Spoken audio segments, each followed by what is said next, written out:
اعوذ باللہ من الشیطان الرجیم بسم اللہ الرحمن الرحیم لا الہ الا اللہ وحدہ لا شریک لہ لہ الملک و لہ الحمد وہو علی کل شیء قدیر۔ اللہم صلی علی سیدنا محمد وعلی آلہ وصحابہ صلاۃ تکون لنا امان من کل خوف۔ بیان عرس مبارک مورخہ 9 جون 1974۔ بسم اللہ الرحمن الرحیم فنعم المولا ونعم النصیر۔ رب اشرح لی صدری ویسر لی امری واحلل عقدۃ من لسانی یفقہوا قولی۔ اللہم صلی علی سیدنا محمد وعلی آل سیدنا محمد وعلی اصحابہ وعلی ازواجہ اجمعین وبارک وسلم وصلی علیہ۔ الحمدللہ، سبحان اللہ تعالی والحمدللہ، ساری تعریفیں اس ذات پاک کے لیے ہیں کہ جس نے یہ کون و مقام پیدا فرمائے اور کونین کو حضرت محمد صلی اللہ علیہ وآلہ وسلم جیسا سردار عطا فرمایا۔ اپنی قدرت کاملہ سے مخلوق کو پیدا فرمایا اور اس مخلوق میں اشرف المخلوقات انسان کو بنایا۔ زمین کا اس کے لیے فرش بچھایا اور آسمان کا سائبان عطا فرمایا۔ آفتاب و مہتاب سارے انسان کی خدمت کے لیے خزانوں سے بھر دیے اور مردہ زمین پر پانی برسا کر گناگوں نعمتیں اگائیں۔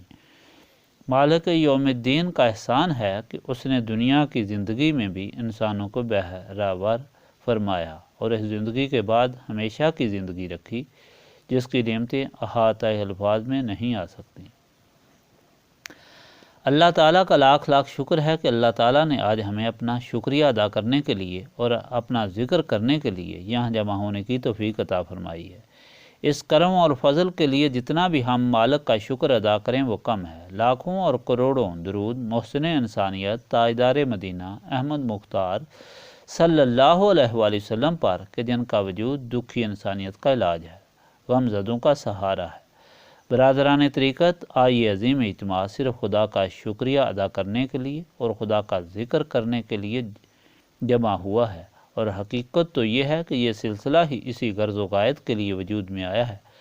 خدا کا شکر ادا کرنا اور خدا کا ذکر کرنا وہ عظیم کام ہے جو تخلیق انسانیت کا مقصد اور ذلت اور خواری سے نجات کا ذریعہ اور قرب خداوندی جو دونوں جہانوں کی خوشنودی ہے اس کا سبب ہے۔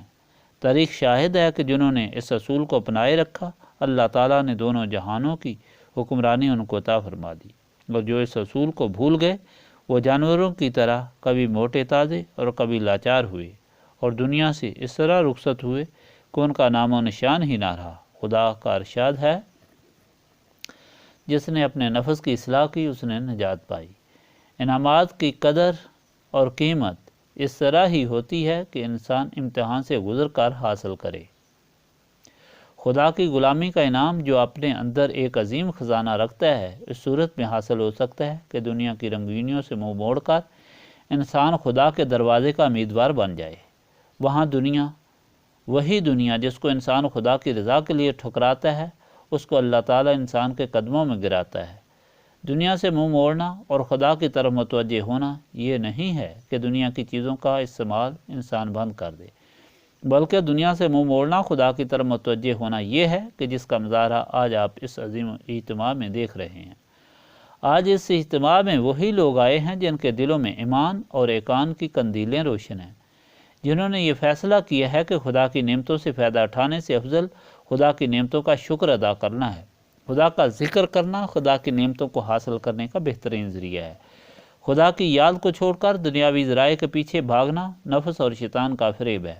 خداوند تعالیٰ نے جن لوگوں کو یہ یقین اور ایمان عطا فرمایا ہے وہ آج اس عظیم اجتماع میں گھر بار چھوڑ کر تکلیف کو آرام پر ترجیح دے کر افتاؤں خیزاں چلے آئے، زمین پر بیٹھ کر بھوکے پیاسے اللہ تعالیٰ کی یاد کرتے رہے۔ اس لیے یہ خدا کے محبوب بندوں کا اجتماع ہے، اور ایسے اجتماع میں خدا کی بارگاہ میں جو بھی دعا کی جائے وہ ضرور قبولیت حاصل کرتی ہے انشاءاللہ العزیز۔ اس لیے ہر شخص کو آج کے دن اپنی ساری آرزوئیں نہایت عاجزی سے خدا کے سامنے پیش کرنی چاہیے۔ آج کا دن آپ کی زندگی میں سنگ میل کی حیثیت رکھتا ہے اور آپ کو اسے سمجھنا چاہیے۔ آج عظیم اجتماع میں اپنی غلطیوں کی معافی مانگنی چاہیے کیونکہ نعمتوں اور رحمتوں کی بارش کا دن ہے۔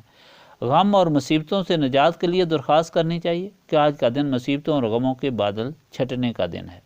آج کے دن ہی کی فضیلت ہے کہ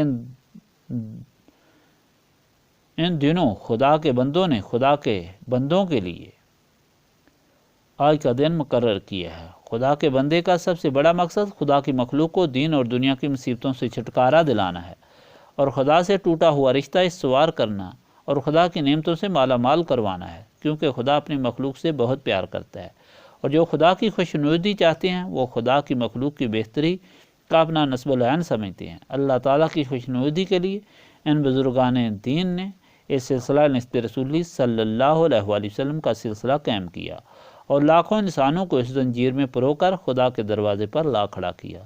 اس طرح لاکھوں انسانوں کی تقدیریں بدل گئیں اور لاکھوں کو خدا کی غلامی نصیب ہوئی۔ برادران طریقت، آپ لوگ جو اس سلسلہ نسبت رسولی صلی اللہ علیہ وآلہ وسلم سے منسلک ہیں، آپ کو چاہیے کہ خدا کے حکم کے مطابق اپنے آپ کو اللہ تعالیٰ کے اخلاق کے مطابق ڈھالیں، یعنی اللہ تعالیٰ کا رنگ اختیار کریں۔ یہی وہ رنگ ہے کہ جس کے لیے تعریف اپنے بندوں کی خدا نے کی، صبغۃ اللہ ومن احسن من اللہ صبغۃ ونحن لہ عابدون۔ اللہ تعالیٰ کے رنگ سے کوئی اور رنگ بہتر نہیں، اس بات کا گواہ قرآن پاک ہے۔ بغداد کے شہر میں کئی بار حاضر ہوا ہوں، مجھے آج تک علم نہیں کہ ان شہنشاہوں کی قبریں کہاں ہیں جو 1000 سال تک حکمران رہے۔ ہاں، اگر ان بوریا نشینوں کے نشان پوچھو جنہوں نے خدا کا رنگ اختیار کیا تو ایک ایک نشان میں آپ کو بتاؤں گا۔ بغداد کا بچہ بچہ آپ کی رہنمائی کرے گا۔ میں نے کبھی بغداد میں ایسا مسافر نہیں دیکھا جو بادشاہوں کی قبروں کی زیارت کے لیے آیا ہو۔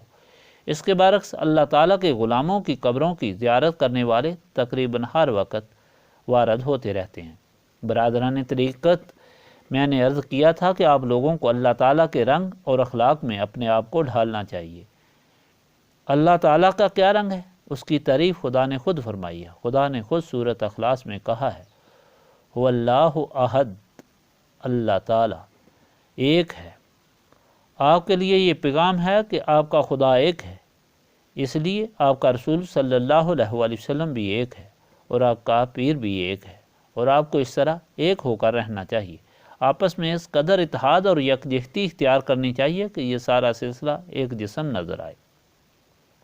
دوسری آیت ہے، اللہ الصمد، اللہ بے نیاز ہے، آپ کو بھی بے نیاز ہونا چاہیے۔ یہ الگ بات ہے کہ اللہ تعالیٰ آپ کو اپنی مہربانی سے دین و دنیا کی دولتوں سے مالا مال کر دے، مگر آپ کے دل میں دنیا کی حرص، خواہ دولت کی ہو، عزت کی ہو یا اولاد کی ہو، ہرگز نہیں ہونی چاہیے۔ یہ نہ ہو کہ دنیا کی حرص خدا کی یاد سے غافل کر دے، نہیں، ہرگز نہیں۔ آپ بے نیاز مالک کے غلام ہیں، آپ کو بے نیاز ہونا چاہیے تاکہ آپ کا خلوص بھائی چارہ کسی غرض کے بغیر ہو اور دنیا کا لالچ آپ کو خدا کی یاد سے غافل نہ کر سکے۔ تیسری آیت کہ لم یلد ولم یولد، کہ اس سے کوئی پیدا ہوا ہے اور نہ کسی نے اس کو پیدا کیا ہے۔ اس میں آپ کے لیے عظیم پیغام ہے۔ خدا کے بندے سب حضرت آدم علیہ السلام کی اولاد ہیں، اور یاد رکھو کہ حضرت آدم مٹی سے تھے۔ یہ ہے وہ تفسیر، وہ بیان، وہ حکم جو سید القونین نے فرمایا تھا۔ آپ کو ایک ہو کر رہنا چاہیے اور ایک دوسرے کو بھائی سمجھنا چاہیے۔ یہ حسب نسب سب اسلام کی روح کے خلاف ہیں۔ خدا کے نزدیک صرف وہی اونچا ہے جو خدا سے زیادہ ڈرتا ہے۔ اس حقیقت کو حضرت سلیمان فارسی رضی اللہ تعالیٰ عنہ نے نہایت خوبصورتی سے بیان کیا ہے۔ کسی نے حضرت سلیمان رضی اللہ تعالیٰ عنہ سے پوچھا کہ آپ کا شجرہ کیا ہے؟ تو آپ نے جواب دیا، مسلمان ابن سلام، یعنی مسلمان اسلام کا بیٹا۔ اس ذرا سے جملے میں طریقت کی روح سمٹ آئی۔ چوتھی آیت ہے، وَلَمْ يَكُنْ لَهُ كُفُوًا أَحَدٌ۔ اس آیت پاک کا مطلب ہے کہ اللہ تعالیٰ بے مثل ہے اور بے ہمتا ہے۔ برادران طریقت، جس خدا کے غلام نے دنیا کو چھوڑ کر جس خدا کو اپنایا، جس کا رنگ اختیار کیا ہے، اس کی ایک صفت یہ ہے کہ اس کی مثال کوئی نہیں۔ اس لیے اگر صحیح رنگ اختیار کرتے ہو تو اپنے قول اور فعل اور کردار سے ایسی زندگی گزارو جو مثال ہو، دنیا والے دیکھیں کہ بے مثال خدا کے غلام بھی واقعی بے مثال ہیں۔ برادران طریقت، یہ خدا کی مہربانی ہے کہ خدا نے ہمیں اس سلسلہ نسبت رسولی صلی اللہ علیہ وآلہ وسلم میں داخل کیا ہے۔ اور اپنے محبوب کی غلامی میں داخل کیا اور ایسے محبوب کا بنایا ہے۔ یاد رکھو کسی کا بن جانا بھی ایک عظیم بات ہے۔ حضرت محی الدین ایک شخص کی میت کے ساتھ گئے اور قبر پر پڑھتے رہے اور چہرہ مبارک تغیر ہوتا رہا اور آخر خوش ہوئے اور الحمدللہ کہہ کر کہنے لگے کہ بیعت بھی ایک عجیب چیز ہے کہ جس وقت اس آدمی کو دفن کیا گیا تو عذاب کے فرشتے موجود ہوئے اور اپنا کام شروع کرنے لگے۔ اچانک حضرت شیخ عثمان ہارونی نمودار ہوئے اور فرمایا کہ یہ میرا مرید ہے۔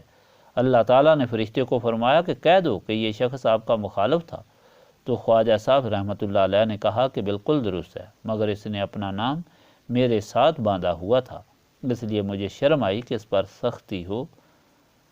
یہ کیفیت بیان کر کے حضرت خواجہ معی الدین چشتی چشم پر آب ہو گئے اور فرمایا کہ کسی کا ہو جانا بڑی بات ہے۔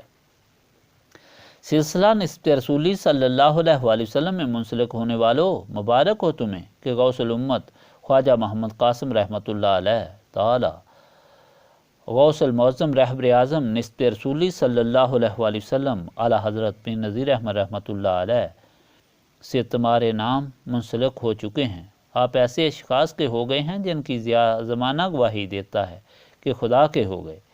دعا کرو کہ اللہ تعالیٰ اپنی ذات پاک کے طفیل، اپنے پاک کلام قرآن مجید کے طفیل، اپنے پیارے حبیب حضرت محمد صلی اللہ علیہ وآلہ وسلم کے طفیل ہم کو گزشتہ گناہوں کی معافی عطا فرمائے، ہمارے دل کی تاریکی دور فرما کر نور معرفت سے ہمارے قلوب کو منور فرمائے، ہم کو آئندہ گناہوں سے بچائے، ہماری موت، ہماری حیات، ہماری جان، ہمارا مال، ہمارا ہر قول اور ہر فعل اپنی رضا کی خاطر رکھے، ہم کو اپنی جناب سے اپنی غلامی، اپنی بندگی اور نبی پاک صلی اللہ علیہ وآلہ وسلم کا سچا عشق عطا فرمائے۔ اللہ تعالیٰ حاضرین مجلس کی تمام آرزوئیں پوری فرمائے، غریب محتاجوں کو غنی کرے، بیماروں کو شفا عطا فرمائے، بے اولادوں کو اولاد عطا فرمائے۔ اللہ تعالیٰ آپ کو دین اور دنیا کی دولت سے مالا مال کرے۔ ہمارے ہمسایوں کے لیے دعا کریں کہ اللہ تعالیٰ اس نور ربانی سے ان کو فیض یاب کرے جس طرح مشرق اور مغرب کے لوگ فیض یاب ہوئے ہیں، اور اس نسبت رسولی صلی اللہ علیہ وآلہ وسلم سے ان کے قلوب منور فرمائے۔ بہت سے حضرات جو ہمارے سلسلہ سے تعلق رکھتے تھے، ہمارے ہمسائے اور باہر کے فوت ہو گئے ہیں، ان سب کے لیے ایک دفعہ الحمد شریف اور 3 دفعہ سورۃ اخلاص پڑھ کر دعا کریں کہ خداوند کریم ان کی مغفرت فرمائے۔ خادمین لنگر کے لیے دعا کریں، آمین۔ اللہم صلی علی سیدنا محمد وعلی آلہ وصحبہ صلاۃ تکون لنا امان من کل خوف ربنا تقبل منا انک انت السمیع العلیم وتب علینا انک انت التواب الرحیم۔ سبحانک ربک رب العزۃ عما یصفون وسلام علی المرسلین والحمد للہ رب العالمین۔